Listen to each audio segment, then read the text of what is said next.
Hi, this is Kaden from VIA Value Investing Academy. In the next couple of minutes, I'm going to share with you why most people lose money investing and why a small amount of people make money in investing.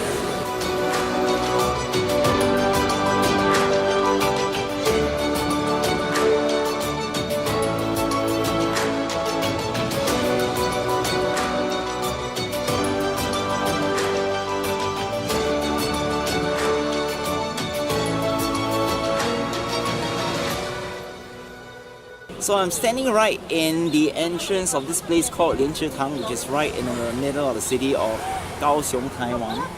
So I'm going to answer one common question about why most people lose money in investing and why a small amount of people make money in investing.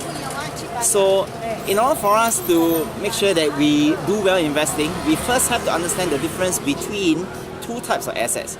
And one is called an income generating assets, and the other type of assets are those that don't generate income.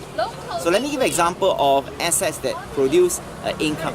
For example, if you buy a property and then you rent it out, you rent the room out or the entire house out. Now these are assets that allow you to generate income. But having said that, there are certain type of assets that do not produce income.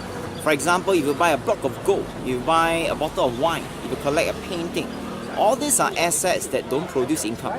But it doesn't mean that they are bad assets or it's the wrong thing to do. So in order for you to know which one works best for you, let me ask you a couple of questions. So let's say you have $100,000 today and you buy a block of gold which weighs 10 kg. You place this block of gold inside your safe and leave it there for the next 20 years. So 20 years later, you take this block of gold out. And let me ask you a question. How heavy is this block of gold? You realize that actually the weight of this gold didn't change. If you bought it as 10 kg, 20 years later it will be 10 kg. If you bought it at 20 kg, 10 years later it will be 20 kg. So now the question is, what has the gold given you for the past 20 years when you leave it in a safe? In fact, it gives you absolutely nothing other than a layer of dust. Of course, some people may argue that, hey, when I leave the block of gold in a safe 20 years later, the price of this gold may go up. I may make money by buying low and selling high. But the question is, how do you know whether the gold price will go up 20 years later?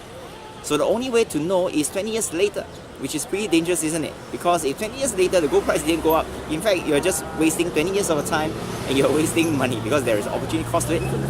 But what would happen if you take the same amount of money, which is $100,000, and you own an income generating assets, for example, a business. Let's say you're staying in Singapore, you may take over a coffee shop, you are staying anywhere else. For example, in Japan, recently one of my graduates started a ramen store using a huge amount of savings. So let's say if you own an income generating asset such as a ramen store or a cafe or coffee shop, and you run it very well year after year, and maybe after 5 years, after 10 years, 20 years.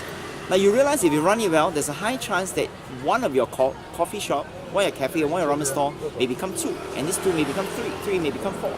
And not only it will grow as the years go by. Now, every single day, this cafe, coffee shop, this business gives you some form of income.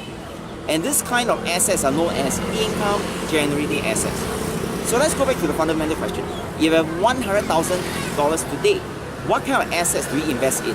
Do you want to invest in an income generating asset such as a business, a property, stocks? Or do you prefer to buy a block of gold, silver, and hope that years down the road, the price will go up? And this is Kaden Chang from VIA Value Investing Academy. I'm answering one of your questions from one of our fans at the middle of Kaohsiung in this specific place called Tang. And I see you back in Singapore. Goodbye.